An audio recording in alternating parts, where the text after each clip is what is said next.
Santé.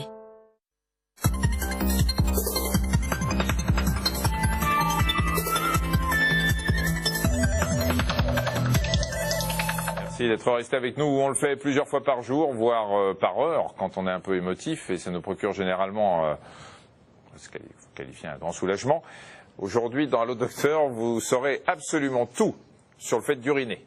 Et plus précisément, sur les informations médicales apportées par l'urine, et vous allez voir, il y en a. Oui, selon l'OMS, l'Organisation mondiale de la santé, un individu adulte produit entre 1,2 et 1,5 litres d'urine par jour, et ça se répartit sur 5 à 7 visites aux toilettes par 24 heures. Alors, faut-il surveiller les changements d'aspect de son urine? Quelles pathologies les analyses permettent-elles de déceler? Comment traiter les pathologies urinaires? Nos deux spécialistes vont vous répondre après un peu d'explications en images, évidemment.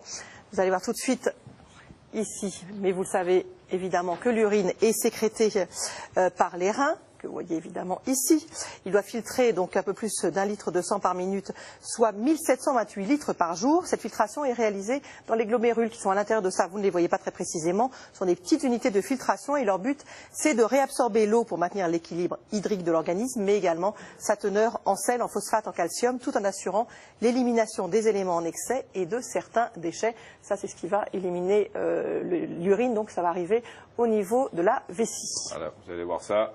Une fois que l'urine est dans la vessie qui est un organe plein de muscles autour, la vessie va se distendre, les récepteurs vont être informés qu'elle se distend et vous allez voir qu'il va y avoir une information qui va remonter jusqu'à un cerveau, au cerveau, disant il faut vite trouver des toilettes.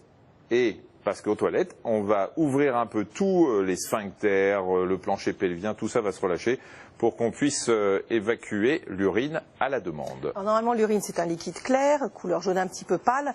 La couleur, la composition de l'urine est un bon indicateur du fonctionnement de nos organes, d'où l'importance parfois des analyses urinaires. On va en parler. Pour répondre à vos questions, le professeur François Desgrandchamps, qui est urologue à l'hôpital Saint-Louis à Paris. Bonjour. Bonjour. Et on accueille également Michel Dodon, qui est biologiste des hôpitaux à l'hôpital Tenon à Paris également. Bonjour. Bonjour. Alors, on nous demande si l'urine doit être normalement donc basique, acide ou neutre. C'est un chimiste ça qui doit... Alors, l'urine, sur l'ensemble des mictions de la journée, a un pH qui va varier entre 4,5 et 7,5. Très acide. Ce qui est très acide. Et 7,5 qui est un peu basique. Voilà, tout à fait. Et en fonction du régime alimentaire et des périodes de jeûne. Et c'est normal que cette urine varie de son pH quotidiennement. Ça garantit une bonne élimination des substances potentiellement cristallisables qui pourraient donner des calculs, par exemple. Mais ça veut dire que quand on fait pipi un pH à 4, donc acide, ça brûle? Ça brûle plus pas. que Non, à 7,5. pas du tout. Et pourquoi ça brûle pas? Parce que les cellules sont habituées à ces pH. C'est pas un pH très acide en fait. Et l'organisme est prévu pour cela. Dans l'estomac, on a des pH bien inférieurs. Oui, mais l'estomac, il est prévu pour ça. Alors que le pH la zigounette, elle n'est pas prévue pour un pH à 4. Hein. Oh, vous ne pensez qu'à vous, Michel.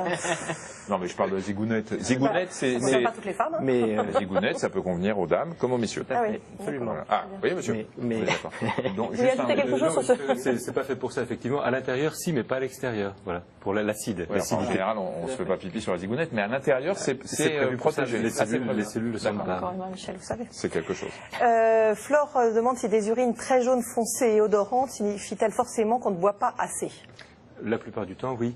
La plupart du temps, quand les urines sont jaunes foncées, c'est simplement par manque d'hydratation, donc les urines sont plus concentrées, simplement.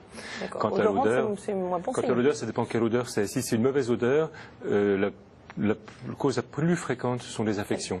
Et les femmes le savent parfois, c'est même le seul signe d'une cystite, c'est pas les brûlures en urinant, c'est les odeurs dont l'odeur change, les urines dont l'odeur change. Et l'urine qui mousse? L'urine qui mousse, alors c'est là aussi lié à des urines qui sont concentrées. L'urine contient beaucoup de sels minéraux. Elle peut parfois contenir aussi des protéines. Et donc c'est normal que l'urine puisse mousser, mais il ne faudrait pas qu'elle mousse de trop, on va dire. Il faut pas que ça passe un faux col. Absolument. Et dans ce cas-là, ça peut justifier de consulter un médecin pour faire des explorations. Pierre demande si l'apparition de gouttes d'urine de couleur rouge en fin de miction est-elle le signe d'une maladie liée au rein? Non. Mais ça peut être le signe d'une maladie. La plupart du temps... C'est une consultation en tout cas, ça. Oui, parce que c'est ce qu'on appelle une hématurie terminale. Lorsque l'on urine et qu'il y a du sang dans les urines, il y a 3 possibilités. Soit c'est au début, quand on urine, hématurie initiale. Hématurie, ça veut dire sang dans les urines. Soit c'est terminal, comme cet homme, soit c'est total, c'est-à-dire les urines sont rouges tout le temps. Et donc la chronologie du sang rouge dans les urines permet de savoir d'où vient le sang.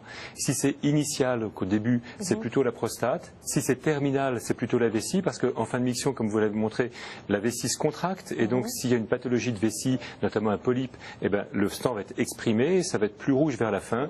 Et si c'est total, on dit que c'est le rein, parce que le sang se mélange doucement aux urines et toute la vessie est uniformément rouge. Donc quelques gouttes d'urine en fin de miction, il faut faire attention à la vessie. Donc on ne laisse pas passer ça de toute façon? Certainement pas. Les urines rouges, donc le sang dans les urines, en dehors de quelques colorations dont on pourra parler, quand il y a vraiment du sang dans les urines, il faut consulter. Mais on peut avoir du sang dans les urines sans qu'elle soit colorée? Oui, bien sûr. Quand il n'y a pas beaucoup de sang dans les urines, à ce moment-là, c'est un examen de laboratoire qui permet de rechercher les hématies dans ces urines. Et ça n'est pas normal, bien entendu, mais effectivement, on ne pourra pas les détecter à l'œil. En revanche, il y a des bandelettes qui permettent de détecter la présence de sang dans ces urines. On parlera des analyses tout à l'heure. Comment, demande Sandra, certains aliments comme l'asperge peuvent modifier l'odeur de l'urine aussi rapidement après leur ingestion? C'est lié à la composition de ces aliments, dont certains produits sont éliminés par le rein et qui ont une forte odeur, et donc c'est ça qui va... Elle demande pourquoi si vite? Si vite, c'est quand même quelques heures après les avoir consommés. Non. Ça peut, ça peut. Il y a des substances qui sont absorbées très très tôt dans le. C'est impressionnant parce que c'est un vrai test. C'est-à-dire qu'on voit. Non, mais ce qui est incroyable, c'est que vous mangez une asperge. Dans le quart d'heure qui suit, l'urine peut sortir, alors qu'il a fallu que ça passe par le tube digestif, que ce soit digéré, absorbé, passé dans le sang, du sang transformé en urine, en un quart d'heure, c'est réglé. Ouais, mais il paraît que l'odeur forte des urines après les asperges n'est pas universelle. Il y a des gens qui peuvent manger des asperges sans aucune odeur d'urine après. Ça, c'est d'autres métabolismes, d'autres secrets du métabolisme. Vous êtes bien sexologue, François Descamps? De temps en temps. Parce que Emma voudrait savoir si les pratiques urologiques en couple sont-elles risquées sanitairement quand elles sont assumées moralement? Donc on va vous passer l'aspect moral éventuellement. Attendez, on va préciser. Des pratiques urologiques en couple. Voilà. C'est-à-dire qu'on se fait pipi dessus. On se fait pipi dessus. Ah d'accord. Est-ce que c'est risqué sanitairement? Non, il n'y a aucun risque. Aucun risque. Et de même les draps un peu. Oui, aucun risque sanitaire, et même Et si on a une infection? Les infections urinaires ne sont pas sexuellement transmissibles, c'est pas les mêmes germes. Vous pouvez avoir une cystite par exemple, c'est Escherichia coli, et ben Escherichia coli, il va pas se contaminer directement l'autre. Donc même les urines infectées sont pas dangereuses. Et des urines un peu acides, comme on disait tout à l'heure, sur la peau, ça peut, parce que ça n'est pas prévu pour ça. La brûlure au 3e degré. Vraiment, hein. Ça fait des rougeurs. Je sais pas. Aïe. Bon, je crois qu'on va parler d'histoire, Michel. Oui, allez-y. D'accord. Vous savez, l'urine est un outil diagnostique, mais pas seulement. Pendant des siècles, elle a été utilisée pour soigner des maladies pas toujours à bon escient.